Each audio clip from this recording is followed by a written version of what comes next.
We've heard that the legacy of the Second World War II and the Holocaust. Speak into the microphone,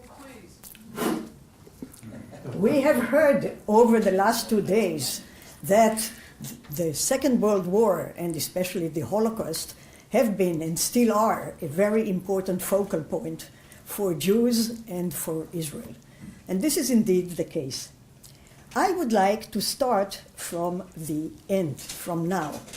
I would like to look at a few contexts in which lessons from this period are said to be relevant to what is happening now, and I would like to analyze them and show how they should be studied.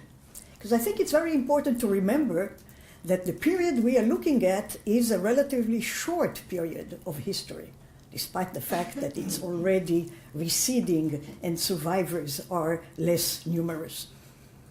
We are talking about 70 years to Israel, 3 years to the end of the war. But we are talking about Zionism, which started at the end of the 19th century. It is institutionalized form.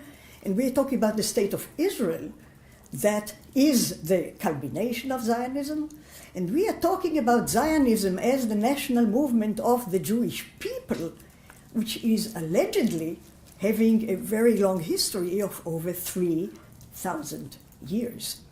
So when we look at the lessons of World War II and the Holocaust, despite the magnitude of these events, I think it's very important to remember to look at them, to analyze them, to evaluate them, and to learn from them in a very cautious way. So all I'm going to say is going to be extremely tentative. We have another serious problem here. When you take my perspective, that looking at it from now, we talk about a very charged context in which these allegations are made. Because we are talking about a period in which there is a great debate within Israel and outside Israel about the legitimacy of Israel, about the question of Israel as a Jewish state, the meaning of that. Is it a Jewish state? In what sense is it a Jewish? Should it be a Jewish state? Can this be compatible with democracy? Can it be compatible with human rights? Is this compatible with some visions of Judaism? How does the existence of Israel affect Jews outside of Israel? How does the existence of Israel affect the Palestinians and the people in Israel, non-Jews, and the people under Israel's control who are not even citizens? All these questions, of course, are extremely charged and politicized, as they must be. And if lessons of the Holocaust are going to be used in this context, we need to be extra careful not to enlist the memory of this period with its magnitude, horror, and contingencies in a way that is sweeping to the kinds of processes that we are talking about. Okay, so I'll take a few such contexts, I'll say a bit about each of them, and then I'll try to move and conclude some general lessons that we can and should draw from this period. So the first context I want to talk about is the fact that many people say that when Israel was founded in 1948, this was the result of the guilt feelings of the Europeans about the atrocities of World War II and the Holocaust. And this was the result of their unwillingness to deal with the mass of displaced Jews in Europe who couldn't, even after the war, either stay in their old homelands or find a place to immigrate to. And that this makes the foundation of Israel something born in sin, not only of Zionism as a form of racism, but also of Europe and the West and the United Nations that imposed the price of the Holocaust on Palestinians, or Arabs as they were then called, who were totally uninvolved in the atrocities perpetrated against Jews in this period. Now, if this argument is true, and to the extent that it is true, it clearly makes the very right of Israel to exist as a Jewish state a very implausible statement. And the guilt is not only, as I said, on the Jews. The guilt is on the British and the Balfour Declaration and the Mandate and Zionism and people who supported Zionism and all of the forces that now are known in the international community for being forces of evil, like imperialism, colonialism, racism, and apartheid. So, is this claim true? There is, as with all such allegations, some truth to it. There is. It's true that probably it would not have been possible to achieve the partition resolution in 1947 without the understanding of the magnitude of the genocide of the Jews. It is possible that you couldn't get 2/3 support in the General Assembly of the then United Nations without the fact that there were 100,000 displaced Jews in Europe, and the West was not too eager to find a solution to their resettlement. However, even if this makes the Holocaust a necessary condition for establishment of Israel, and I'm not sure it was, it's very far from a sufficient condition. There would be no way UNSCOP or the Peel Committee in 1937, long before the Second World War, or the Anglo-American Commission, there was no way for them to recommend partition unless Zionism and a serious critical mass of Jewish settlement in Palestine, Eretz Israel, was there to begin with. It's not only the fact that in 1948 Jews were 1/3 of the population of Palestine. It was that in 1947, Jews were responsible for 2/3 of the GDP of Palestine, the land of Israel. And the proposal of a partition with an economic union was a compromise that invited the Jews to pay for their small but sovereign state in part of the territory by subsidizing on a permanent basis the Arab state that should have been established by that plan alongside their borders. So the partition plan was a plan that recognized that there were two peoples in the Mandate area, that the people could not live together in one government because their disagreements were too deep and their differences, cultural and political, were too pervasive.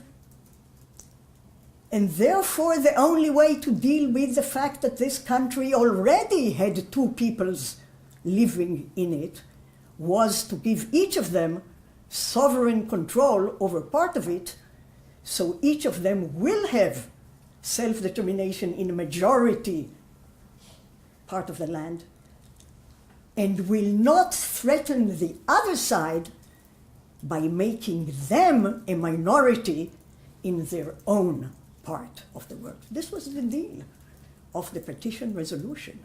And this deal made sense only because Zionism and Jewish connections to Eretz Israel started long ago, long before the Second World War. So now, in order to understand the real cause of Israel, we need to go back. And we need to look at Zionism, which is the political, ideological, cultural movement that created the basis that made it possible after the Second World War to vote for an establishment of a Jewish state in part of Palestine. And when you look at that, I'll do it extremely quickly because I don't have the time. I'm sure that you know most of the contours, so I'll just give you some headlines. Zionism was a movement that was formed after the movements for self-determination of peoples in empire-ruled Europe. So there were many peoples who were living in empires, and they were feeling that they were not culturally represented in these empires because they didn't have self-determination. They couldn't control their own resources and life. And what they wanted was what Wilson accepted as the heritage of World War I, and this is the principle of self-determination of peoples, not citizens, not people in the territory of empires, not peoples living in a particular historic state, if there was any. Peoples in the sense of an ethnic, religious, cultural group which creates an all-encompassing identity and which gives people a sense of membership that gives them some sense of meaning as part of their lives. Nationalism is a response, a universal response to individualism both intellectually and methodologically, to saying that a good society is an arbiter among all its equal citizens who are all humans. And nationalism, as well as religions, as well as other forms of sub-association, are groups that say, yes, this is very important. We want to protect individuals against tyranny. We want to protect individuals against abuse of power. But we also recognize that for many individuals, life and its meaning are not exhausted by their being distinct individuals. A full life is a life in which you are also a member of communities. And the membership in these communities is part of what gives you a sense of where you are coming from and where you are heading. Now, Zionism was a response to two processes in modern Europe and the world. A, the process of secularization, and B, the process of growing nationalism. And they two, in fact, for many groups, reinforced each other. They reinforced each other because the move away from religion weakened the bonds, the non-civic bonds between people. And for many groups, what replaced religion as a bonding element was indeed some kind of a form of nationalism. Okay, so Jewish nationalism wanted to deal with two different problems. One is the problem of the Jews, individual Jews who are discriminated against, persecuted, maybe persecuted, maybe expelled, and maybe murdered. So this is the problem of individual Jews. No one wants members of their group to be vulnerable to such threats. But the other problem that Zionism addressed is Judaism. What is, or can there be a meaning for a wish by Jews to not assimilate and not lose their distinctness if we accept that together with most Western peoples, Jews too will weaken the bonds of religion. Is there a way of doing that? And should there be a way of doing that? Should we just agree and go with the stream of a world in which religion is privatized so that we can all live equally in civic cosmopolitan states? Cosmopolitan is a problem because it's not particular states, but so let's leave cosmopolitan out for the time being. But civic, equal states in which we are not distinct by our non-civic affiliations? Or should it be legitimate and recognized as part of our public existence that we also have these non-civic affiliations that exist side by side with our civic affiliations? Now, this has been a problem within Judaism since Enlightenment. And I'm not going to go into the details of the fascinating and complex ways in which Jews handled this, how they privatized religion, Judaism in some places, be a Jew in your home, be something else, German when you're outside. Reform Judaism as that, conservatism as religiously and nationally, ethnically, some of a response. The interesting distinction between Eastern Europe, which had a built-in interest in non-privatizing the ethnic origin of all its communities, not just Jews, and Western Europe, whose rhetoric at least, if not the actuality, was indeed of that privatization. Everything to Jews, nothing to Judaism, is this statement of the French Revolution. Okay? So this is what Judaism wanted. This is what Zionists wanted. We heard yesterday, and it's quite true, it's important to remember, Zionism is a way to see the future of Jews and Judaism. It was a minority way, it had a lot, and it does still have a lot of ideological, religious, political, social, moral critics from within the Jewish people. This is still the case, and it will continue to be the case. I'm not claiming for an exclusive role for Zionism, but I am claiming that Zionism is a way of building a Jewish future that is as legitimate as many others. And it should be allowed to compete for the preferences of Jews, and it should be allowed to claim that it has the right to seek political self-determination not as the only form of life for all Jews. I'm against the denial of the diaspora, but as a way of life for Jews that is significantly different from the ways of life Jews can lead when they only live among other people as minorities. This is in aspects good for the Jews because it allows them to enlist the state for their own purposes.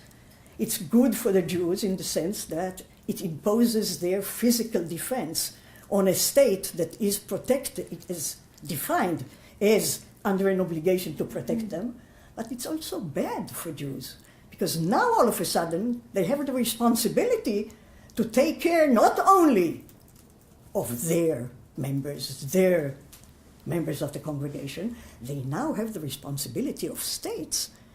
And the responsibility of states is to take care of the material, cultural, spiritual needs of all its citizens and all the groups living in it, including groups that have conflicting or even contradictory visions of the good. Okay, so this is what Zionism was, and the Arabs, rightly, as far as they were concerned, fought against it from day one. They fought against it in Balfour. They as you hear, they're still accusing Britain for giving out the Balfour Declaration. The Balfour Declaration was not given only by England. This was the heritage of World War I, of Sykes-Picot, of, indeed, imperialism and colonialism writ large. This was self-determination for peoples, including the Jewish people, as entitled to self-determination. Now, one of the main questions about the justification of Zionism is the location. Why Israel? Why Israel? So there were people who wanted territorialism. They said, yes, Jews and Judaism do need a territorial base in order to be able to do more about their physical freedom and about their identity, especially in times of non-religious identity. They need a territorial base. It doesn't have to be in Zion. Zion is captured. It's not empty. So go somewhere. Go to Argentina, go to Birobijan, go to Uganda. It wasn't really Uganda, it was Kenya, but it doesn't matter. Go there. And the Zionists are the one who said, no, it's not only about a territorial base. It's about a territorial base in the one place in which we in the past had enjoyed political and cultural independence. Now, the fathers of Zionism, and mothers, there weren't that many then, the founders of Israel and the Zionist ideologues knew that the fact that the country wasn't empty was a serious moral and political problem. They knew that. And they responded to that. They did not ignore that, as Hada'am sometimes says, with some justification. I'm not, but the whole thing is extremely complicated. And their reason for saying, yes, Zion is the only place, was a combination of two arguments. A, in a way, this place is the only place in the world which Jews can call a homeland. There is no other place in the world in which Jews had enjoyed any time political independence. And they did twice in Eretz Israel. We crave for Eretz Israel as part of our tradition. And at present, Eretz Israel is not governed by a distinct people. It is governed as part of the Ottoman Empire.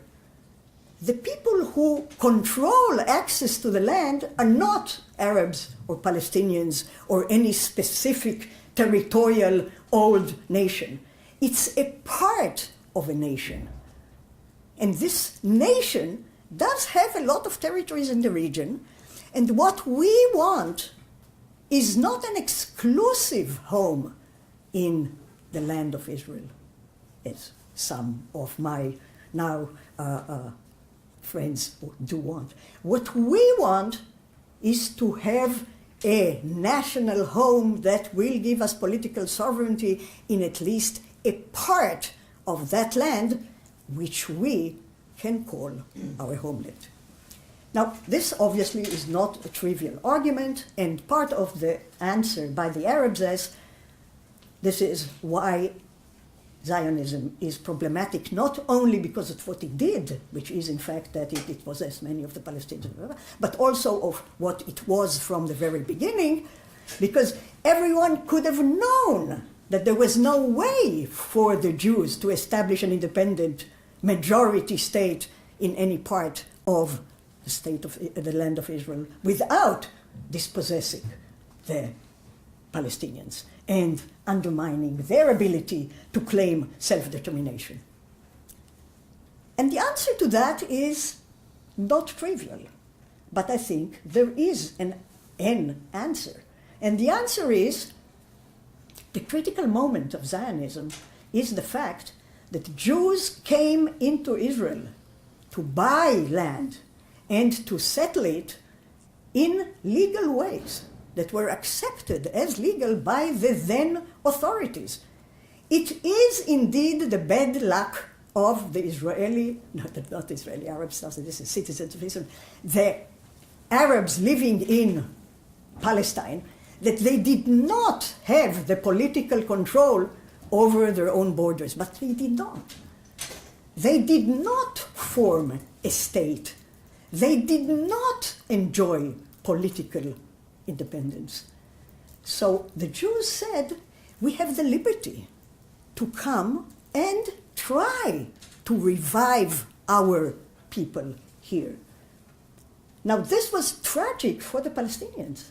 I am extremely sympathetic to their sense of grievance. But when we talk about morality,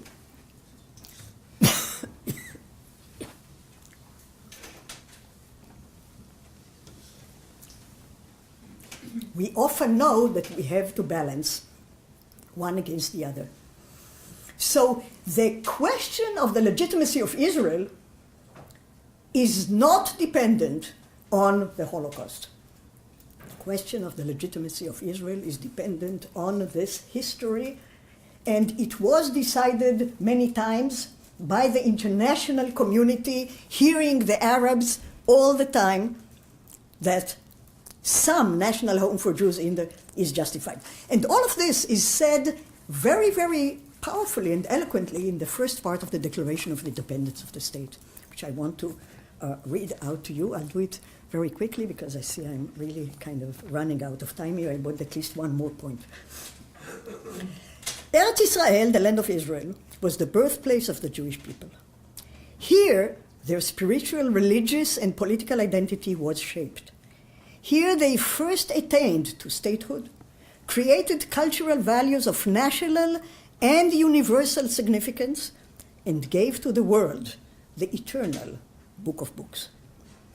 After being forcibly exiled from their land, the people kept faith with it throughout their dispersion and never ceased to pray and hope for their return to it and for the restoration in it of their political freedom. Impelled by this historic and traditional attachment, Jews strove in every successive generation to re-establish themselves in their ancient homeland. In recent decades, they returned in their masses, pioneers, ma'apilim, and defenders. They made deserts bloom, revived the Hebrew language, built villages and towns, and created a thriving community controlling its own economy and culture, loving peace, but knowing how to defend itself, bringing the blessings of progress to all the country's inhabitants, and aspiring towards independent nationhood. Okay? In the year 1897, First Zionist Congress. Balfour Declaration, the mandate, national home, the catastrophe which recently befell the Jewish people, the massacre of millions of Jews, was another clear demonstration of the urgency of solving the problem of its homelandness by re-establishing in Eretz Israel the Jewish state, which would open its gates of the homeland wide to every Jew and confer upon the Jewish people the status of a fully privileged member of the community of nations. Survivors of the Nazi Holocaust in Europe, as well as Jews from other parts in the world, continued to migrate to Eretz Israel, undaunted by difficulties, restrictions, and dangers, British mandate, and never ceased to assert their right to a life of dignity, freedom, and honest toil, productivity, not just Luftgeschäfte, in their national homeland. In the Second World War, the Jewish community of this country contributed its full share to the struggle of the freedom and peace-loving nations against the forces of Nazi wickedness. And the United Nations partition. This recognition by the United Nations of the right of the Jewish people to establish their state is irrevocable. This right is the natural right of the Jewish people to be masters of their own fate, like all other nations. All other nations, not unique to us, in their own sovereign state. Okay, so this is site number one. Site number two that is related to that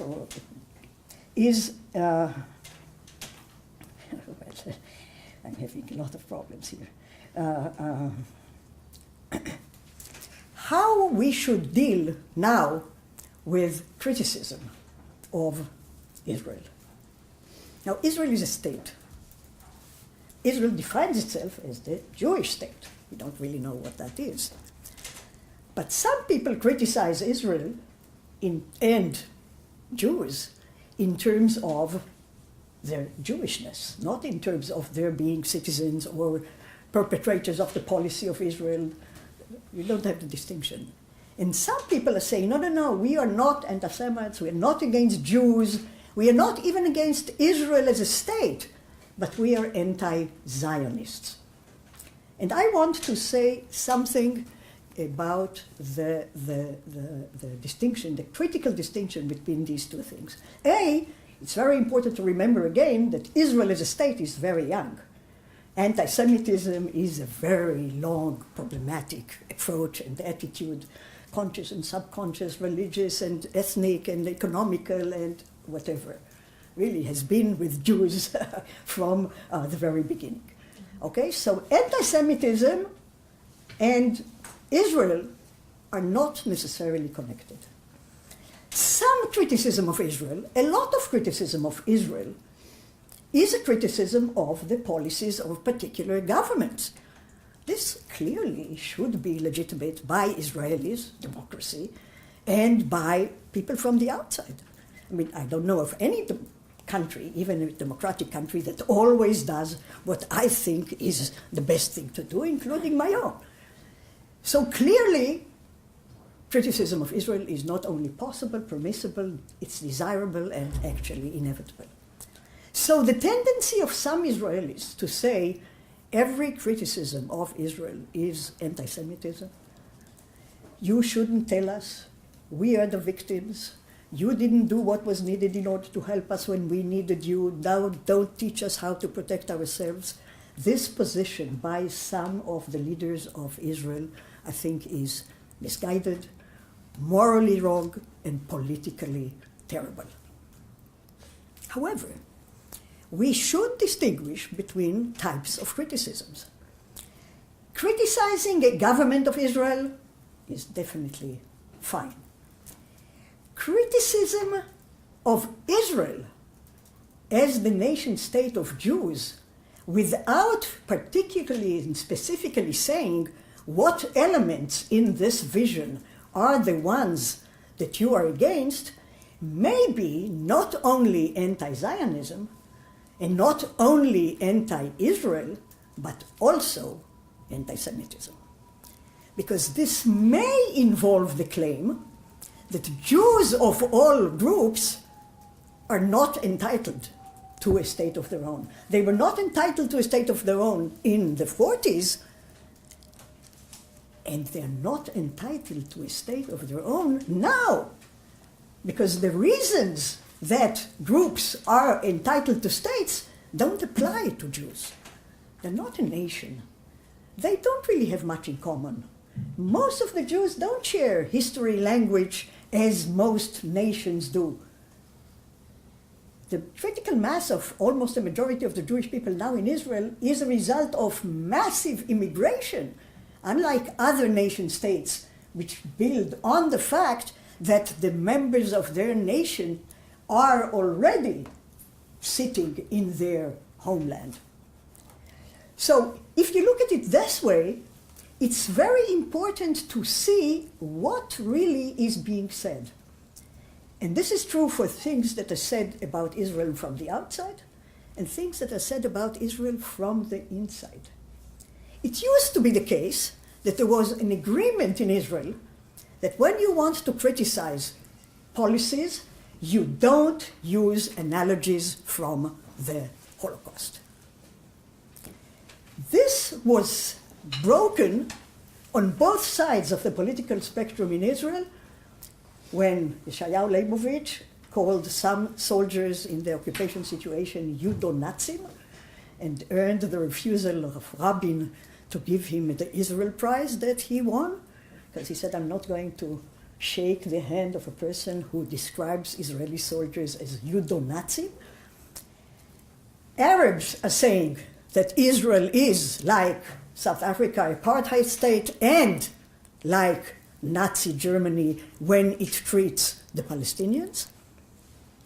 And the people who objected the disengagement put on their clothes pink. They decided an orange, not pink, an orange Star of David, kind of alluding, of course, to the fact that the government of Israel is treating them as, or worse than, Jews were treated by the Nazis. So there is a tendency within Israel to break this taboo against the Holocaust, silence about the Holocaust.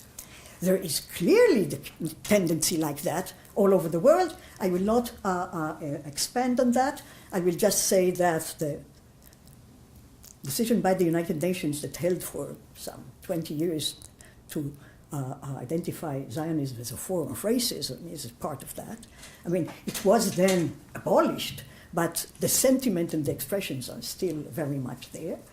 But there is also, this tendency exists in Germany. Some people in Germany are saying, well, enough about this memory of the Holocaust.